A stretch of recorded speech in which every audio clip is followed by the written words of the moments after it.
ल साथी हो, हिजो बनाएको काठहरू चाहिँ हिजो नै खोपखाप पारेर पनि छाँचार पारेर गजहरू रेडी भइसकेको थियो है।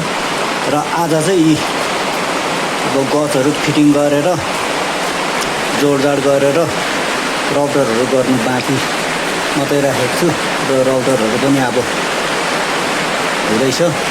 र साथीहरू हेर्नुहोस् है, जइन सुरु भयो र जइन सुरु भइसकेपछि अब राउटर गरेर राउटरको काम सकिसकेको छु।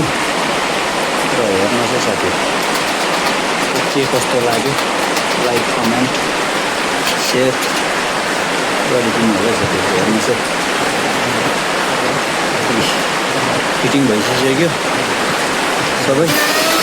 र अब राउटरको मेरो आयो, राउटर डिजाइन गरिसकिसक्यो है। र काँच खोलेर पेनल लगाउनु मात्रै बाँकी रह्यो है साथीहरू। हेर्नुहोस्, पेनल लगाइसकेपछि फेरि बेड कलर सलर गरेर हजुरहरू कति फेरि भिडियो लिएर आउँदैछु साथी।